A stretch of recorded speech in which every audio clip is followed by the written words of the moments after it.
Et salut tout le monde et bienvenue sur cette petite vidéo sur Disney+. Donc comme vous le savez tous, Disney+ est disponible depuis cette nuit, 1h du matin. Et donc moi je me suis abonné logiquement en tant que fan Disney, etc. Je me suis dit voilà quoi, il n'y a pas moyen que je passe à côté. Et en plus vu tout ce que nous offre cette plateforme, c'était pas négociable. Donc j'ai décidé de faire cette vidéo pour un petit peu rebondir sur les nombreuses critiques que j'ai vues sur les réseaux sociaux qui disent que il n'y a pas assez de choses, que ça vaut pas le coup de payer un abonnement pour les programmes Disney et les grands classiques. Donc j'ai décidé un peu de casser cette image-là et de vous montrer qu'il n'y a pas que les grands classiques Disney, mais qu'il y a vraiment des petites pépites qui ne sont plus du tout disponibles en streaming, en DVD ou ce que vous voulez, qui ne passent plus à la télé et que c'est vraiment super intéressant de les redécouvrir ou découvrir sur cette plateforme. Donc on est parti, je vais commencer par vous présenter déjà les pépites un peu oubliées et j'irai crescendo pour vous présenter les autres programmes de la plateforme. Donc déjà, je vais commencer par une première série. Donc je vais pas faire série par série, je vous rassure, mais une première série qui est indisponible nulle part. C'est L'Incorrigible Cory. Alors moi, c'est une série, voilà, c'est vraiment cette série en priorité que je voulais Disney+, que je l'attendais parce que cette série n'est plus disponible nulle part. Je crois qu'il y avait quelques épisodes en anglais à l'époque sur un site pas très légal. Et voilà, en français, c'était pas disponible et franchement, c'était vraiment relou. Et là, pour notre plus grand bonheur, ils l'ont remis donc de la saison 3 à la saison 7. Donc j'espère qu'ils vont bientôt mettre les premières saisons parce que c'est vraiment en regardant les premières saisons jusqu'à la fin que ça prend tout son intérêt. Et donc, je vais vous parler de L'Incorrigible Cory. Donc diffusé entre 95 et 99 sur TF1, notamment dans l'émission Samedi et vous, et plus tard dans Disney Channel dans le Zapping Zone, donc début 2000. Ça raconte le parcours de vie, on va dire, de Cory Matthews, et donc de sa famille, puisqu'on y suit aussi son frère Eric Matthews, son meilleur ami Sean Hunter, et bien entendu ses parents et sa petite sœur, et on les voit un peu évoluer à travers les âges, puisque en fait on suit vraiment Cory de la primaire jusqu'à l'université, et même après, puisque la série se termine dans sa vie d'adulte. Et c'est vraiment une série que j'adorais, parce que on se reconnaît vraiment tous dans cette série. Et du coup, c'est vraiment intéressant de le suivre un peu dans ses péripéties. Donc moi, je l'ai vraiment découvert dans Samedi et vous. Certains l'ont peut-être découvert dans Zapping Zone et sur Disney Channel qui mettait vraiment cette série en avant. Et voilà, j'ai toujours trouvé dommage qu'on la trouve nulle part parce que elle est vraiment très très bien. Donc ça fait plaisir de la revoir. Donc du coup, voilà, déjà c'est un premier pour moi un premier argument pour vous dire que Disney Plus vaut le coup parce que cette série vous ne la verrez pas ailleurs. Et voilà, vous pouvez peut-être trouver les DVD en VO, mais voilà, vous dépensez je sais pas combien pour un DVD, alors que là, pour pas grand chose en fait, vous avez L'Incorrigible Cory et une pléiade d'autres séries. Et il y a une autre série justement qui est pour moi introuvable et du coup ça fait plaisir de l'avoir sur cette plateforme, c'est Aux frontières de l'étrange, qui est un peu voilà une petite pas parodie mais une petite pastille pour ados en fait qui nous rappelle un petit peu X-Files mais version ado, voilà avec les trucs paranormaux etc. Ça me rappelle aussi une série trop méconnue en France qui s'appelle Freakilings. Voilà, mais toujours version ado. Donc du coup, c'est pareil, aux frontières de l'étrange, on n'est pas disponible nulle part sur l'internet, nulle part sur Amazon en DVD, peut-être en VO et encore. Et donc là voilà vraiment sur Disney+. Donc de quoi ça parle? Fiona découvre un mystérieux site internet, apparemment un site de fans sur la tournée de reformation de sa mère contenant une chronique datée du lendemain. Quand la chronique s'avère exacte, Fiona réalise que quelqu'un ou quelque chose essaie de la prévenir d'un accident à venir. Donc en fait, dans cette série, on suit Fiona et sa famille qui sont en tournée parce que sa mère est musicienne. Et en fait, elle est fan de paranormal. Elle a un site internet.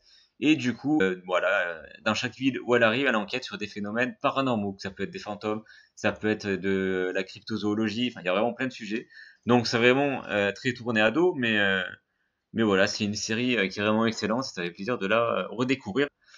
Donc, je vous encourage à regarder cette série si vous ne l'avez pas connue ou à la revoir. Du coup, ça c'était pour les séries qui sont à mon sens pas disponibles sur internet et en DVD. Je vais continuer donc en vous parlant d'autres séries et d'autres films déjà qui sont plutôt anciens et qui ne passent pas du tout à la télé, comme j'ai pu voir sur les réseaux sociaux où j'ai lu qu'apparemment tout ce qui était sur Disney Plus passait tout le temps sur la TNT. Ce qui est totalement faux parce que sur la TNT il y a grand classique Disney, mais voilà, il y a très peu de films qui passaient notamment dans Disney Parade ou de très peu de séries qui passaient sur Disney Channel ou sur le Disney Club. Donc par exemple, on y retrouve la bande à Picsou. Voilà, donc je vais peut-être juste mettre le générique pour le kit. C'est le plus grand boss de toute la ville, Picsou, Picsou. C'est le plus puissant de tout Canardville, Picsou, Picsou. Il vaut des milliards en or, en dollars, Picsou. En suivant Pipi et Loulou, nous entrerons dans la bande à Picsou. C'est le plus riche de canard, le plus chiche, le plus roublard. Bon voilà, je vais pas mettre le générique en entier. Donc voilà, c'est la bande à Picsou qui a été diffusée dans le Disney Club. Et vous pouvez revoir l'intégrale sur Disney+. Et ça, c'est très bien. Donc ensuite, j'en ai vu qui disaient, par exemple, qui se plaignaient que le Spider-Man des années 90 n'était pas disponible, n'était pas encore disponible sur Disney+. Donc déjà, je pense que ça va arriver. Mais vous pouvez trouver quelques pépites comme Spider-Man et ses amis exceptionnels. Ou ses exceptionnels amis. Je sais pas si j'ai inversé le titre ou pas. Ah, donc Spider-Man et ses amis exceptionnels. Spider-Man et ses amis exceptionnels. Iceberg et Firestar. Donc voilà, c'est une très vieille série. Comme on peut voir avec les graphismes qui sont un peu datés, donc ça date des années 80. C'est très années 80 d'ailleurs. Donc pour ceux qui sont vraiment nostalgiques et qui veulent voir voilà leur Marvel dans leur premier animé, vous pouvez déjà redécouvrir ce Spider-Man là. Donc ensuite, bon, il y a Doug évidemment. Donc par contre, Doug est en anglais. Donc j'espère qu'ils vont bientôt le mettre en français. Malheureusement, voilà, là, pour le moment c'est en anglais, mais c'est une très bonne série des années 90. Je vais quand même vous mettre le générique.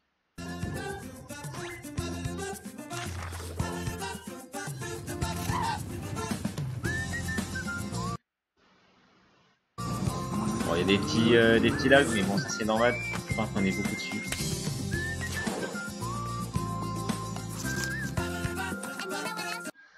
Voilà, donc ça fait partie des petits classiques qu'on est vraiment content de retrouver sur Disney+, et je pense que ça fait partie des arguments à prendre, voilà, prendre Disney+. Donc du coup, qu'est-ce qu'on a de plus sur Disney+, mis à part ces séries-là? Donc en fait, il y a vraiment tout. Donc déjà, il y a tous les grands classiques Disney, évidemment, ça on l'avait compris. Il y a l'intégrale des Simpsons, voilà, donc les Simpsons qui est une série archi-culte, et du coup qui fait partie du catalogue Disney depuis le rachat de la Fox. Donc bien évidemment, il y a les nouveautés style le Mandalorian. Donc je pense que tout le monde, vraiment beaucoup de gens l'attendent. Donc malheureusement, il n'y a que 4 épisodes de disponibles pour le moment, mais je pense qu'ils font durer le plaisir, parce que sinon, et ben les gens en fait, ils vont tout simplement prendre les 7 jours gratuits et tout regarder en une fois. Voilà, donc moi je pense qu'ils ont bien raison de brider de ce côté-là, parce que, tout simplement parce que sinon pour eux, voilà quoi, leur nouveauté en fait, ça sera déjà plus des nouveautés au bout de 3 jours quoi, donc c'est un peu nul. Donc bien évidemment, il y a les Disney Live. Donc La Belle et le Clochard, Le Livre de la Jungle, Maléfique, Cendrillon, Alice de l'autre côté du miroir, Lone Ranger, Frankenweenie, etc. D'ailleurs, vous pouvez même retrouver le vrai court-métrage. Je dis le vrai court-métrage parce que c'est un vrai film en fait, avec de vraies images, un vrai chien, donc de Frankenweenie, par Tim Burton. Voilà, donc le court-métrage qui a inspiré le grand classique. Donc il y a Freaky Friday avec notamment l'ancien Freaky Friday, donc vous pouvez le voir là, parce que du coup ça m'a fait jumper sur l'ancien. Donc l'incroyable voyage, donc le remake, pas le remake, l'original de l'incroyable voyage qui s'appelle l'incroyable randonnée. Voilà, donc il y a tous les Marvel, les Disney Channel, donc que ce soit les séries comme Phineas et Ferb, La Réponse à la série, Miraculous, les Descendants, donc les films, donc les Descendants 2, Teen Beach Movie, High School Musical 2, il y a les anciennes séries Disney Channel comme Les Sorciers de Waverly Place, Hannah Montana, Bonne Chance Charlie, Jessie, donc Limonade Mouse, qui est d'ailleurs au passage un film très intéressant. Voilà. Liv et Maddie, Le Monde de Riley, qui est le spin-off de l'Incorrigible Cory, La Vie de Palace de Zack et Cody, qui fait partie des anciennes séries Disney Channel, donc le film qui est sorti juste après le spin-off, donc La Vie de Croisière, etc. Donc il y a aussi des documentaires. Donc voilà, il n'y a pas que des grands classiques, il n'y a pas que des séries Disney Channel, il y a des documentaires. Donc Chien guide d'aveugle d'avenir, Éléphant, Pingouin, donc les Disney Nature, L'incroyable Dr Paul, La planète des oiseaux. Voilà, je vais pas toutes les énumérer, je vous laisse quand même découvrir. Il y a des séries Marvel, des agents du Shield, il y a Clone Wars, donc les séries Star Wars. Donc il y a les films pour les nostalgiques, Mary Poppins évidemment, Peter et le Dragon, Les aventures de Rockkeeper, qui est un grand classique qu'on apprécie de retrouver sur Disney+, Les Robinson des mers du Sud, L'apprentie sorcière, donc qui est je pense l'original de L'apprenti sorcier. Un vendredi dingue dingue dingue, il y a toute la saga de la coccinelle, les Moupettes, il y a toute la saga des Moupettes. Bon, donc monstres et créatures, après c'est vraiment classé par thème, hein, donc là je vais pas vous les énumérer parce que ça va vite vous saouler. Il y a toute la saga de Chérie, j'ai rétréci les gosses, Georges de la jungle, Georges de la jungle, voilà.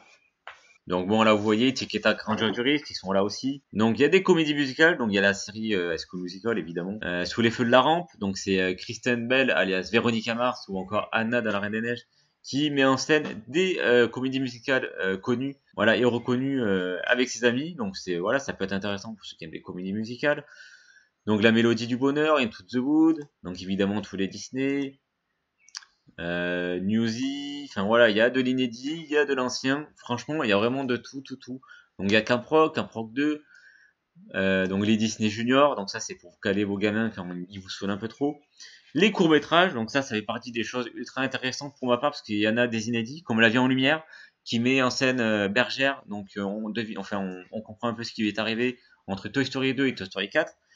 Donc il y a les courts-métrages avec Fourchette, L'Envol, Pixar en vrai, il y a les courts-métrages Disney, donc c'est toute une série de courts-métrages inédits faits par les studios Disney, donc il y a Bao, les courts-métrages Mickey Mouse, les cartoons, Reine des Neiges, La Reine des Neiges, Divré, Lava, etc.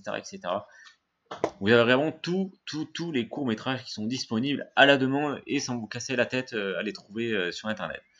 Donc tous les petits cartoons, Mickey, Donald et tous leurs amis.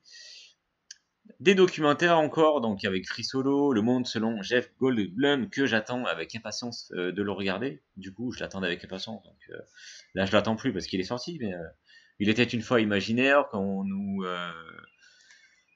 tease depuis des mois et des mois. Mariage de rêve, donc qui peut donner des idées à tous ceux qui veulent demander en mariage leur copine à Disney.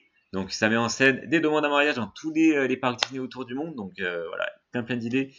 Donc ça va notamment intéresser aussi les femmes, les filles et les filles qui rêvent d'un mariage de princesse. Marvel projet héros. Donc vous voyez, il y en a vraiment pour tous les goûts. Voilà, tous les goûts, tous les âges. Voilà, faut pas rester dans l'optique. Disney c'est pour les gamins, c'est pas vrai du tout parce que il y a vraiment beaucoup de choses. Il y a beaucoup de choses qui vont arriver, comme notamment les programmes de la Fox, des programmes ABC qui pourraient être intégrés, notamment je pense à des séries comme Buffy contre les vampires qui sont déjà en pourparlers pour intégrer Disney+. Voilà, ils sont déjà même peut-être aux États-Unis. Donc il y a vraiment beaucoup de choses. Voilà, donc je fais pas cette vidéo pour faire de la pub, voilà. Mais bon, voilà, ça, je voulais vous présenter Disney+. Donc parce qu'il y a beaucoup de gens qui hésitaient à franchir le pas. Il y a aussi beaucoup de gens, du coup, je sais qui se demandaient au niveau des tarifs, comment faire pour s'abonner. Donc du coup, voilà, je voulais revenir sur ça. Donc déjà, je vais vous dire les tarifs, ça sera pas mal aussi pour ceux qui souhaitent les connaître et s'abonner. Donc vous pouvez vous abonner pour 6,99€ par mois ou prendre à l'année 69,99€. Voilà, donc je trouve que c'est vraiment pas cher. Pour tous les programmes qu'il y a, c'est vraiment pas cher. Donc du coup, pour ceux qui se posaient la question justement où aller pour pouvoir regarder Disney+, donc vous pouvez tout simplement aller sur votre ordinateur et regarder sur votre ordinateur ou le brancher en câble HDMI sur la télé. Vous pouvez aussi regarder sur votre téléphone, même si c'est pas pratique, sur les consoles PlayStation 4, Xbox, et évidemment sur les télés connectées et via Canal+. Quant à moi, je vais m'arrêter là. J'espère que cette vidéo vous aura plu, que vous l'aurez trouvée intéressante, que ça vous aura donné envie justement de regarder certaines séries dont je vous ai parlé, comme Cory, comme Aux frontières de l'étrange. Donc ça vous aura donné envie de redécouvrir des séries comme La Bande à Picsou, Tic et Tac ou Doug. Et voilà, ainsi que tout le reste, hein, parce qu'il y a tellement de choses, je peux pas tout vous montrer. Et moi, ça m'a fait plaisir en fait de vous parler de ces séries-là que j'adore. Et voilà, j'espère que ça vous aura plu. Donc, moi, je vous dis à bientôt pour une nouvelle vidéo. À bientôt pour de nouveaux lives.